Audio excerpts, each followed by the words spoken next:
সব বাবার কাছেই তার মেয়ে রাজকন্যা। একটি কন্যা সন্তানকে সুশিক্ষায় লালন পালন করে তুলে দিতে হয় অন্যের ঘরে। সেখানেও রয়েছে নানান জটিলতা। যুগের পরিবর্তন হলেও কোনো কোনো ক্ষেত্রে পরিবর্তন হয়নি কন্যা দায়গ্রস্ত বাবার অসহায়ত্ব। সমাজে ঘটে যাওয়া এমন ঘটনা নিয়ে নাটক নির্মাণ করলেন নাজনীন হাসান খান।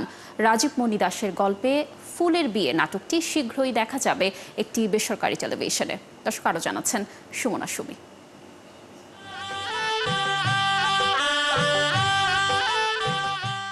লাইট, ক্যামেরা, অ্যাকশনে চলছিল ফুলের বিয়ে নাটকের দৃশ্য ধারণের কাজ।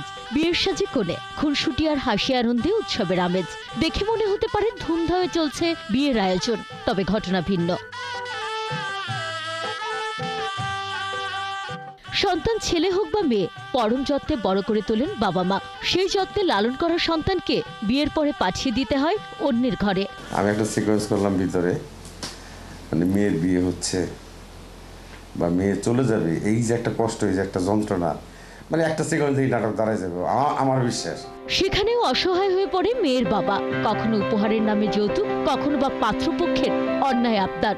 বিয়ের আসরে পৌঁছায় না বর। সমাজে ঘটে যাওয়া এমন অসংখ্য ঘটনার গল্পই উঠে এসেছে নাটকটিতে ভিন্ন রূপে। যেদিন ওর বিয়ে, সেদিন ওর সাডেনলি হাজব্যান্ড আসে না, যার সাথে ওর বিয়ে হওয়ার কথা, হাজব্যান্ডটা আসে না।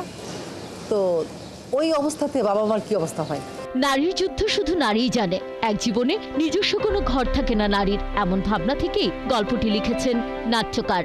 বাবার এই মেয়েটাকে যে এত কষ্ট করে লালন পালন করে মেয়েকে বিয়ে দিয়ে দিবে, তারপরে কই যাবে? শ্বশুর বাড়ি। ছেলেদের একটা বাড়ি থাকে, মেয়েদের কোনো বাড়ি নেই। নাটকটির প্রধান চরিত্রে অভিনয় করেছেন গোলাম কিবরিয়া তানভীর ও জান্নাতুন নূর মুন। কনের সাজে অভিনেত্রী জানান, নারীর জীবনের গল্প তুলে আনাই এই নাটকে মূল চ্যালেঞ্জ। খুব কম দেখছি নারীকে প্রায়োরিটাইজ করা হচ্ছে। তো একদিনেরই একটা গল্প, বিয়ে বাড়ির গল্প, আর সব কিছু মিলিয়ে গল্পটি আমার খুব ভালো লেগেছে। রাজীব মণি দাস এবং এটা ডিরেকশন দিচ্ছে নাজনীন হাসান আপুর সাথে এটা আমার দ্বিতীয় কাজ, এবং গল্পটা খুব মজার। নাট্য সংশ্লিষ্টরা মনে করেন নাটক শুধু উচ্ছ্বাস কিংবা কোনো গল্প তুলে ধরাই নয়, বরং নাটক সামাজিক সংকট নিরসনের অন্যতম হাতিয়ার। ফুলের বিয়ে তারই একটি সুন্দর চেষ্টা। সুমনা সুমি, ৭১, ঢাকা।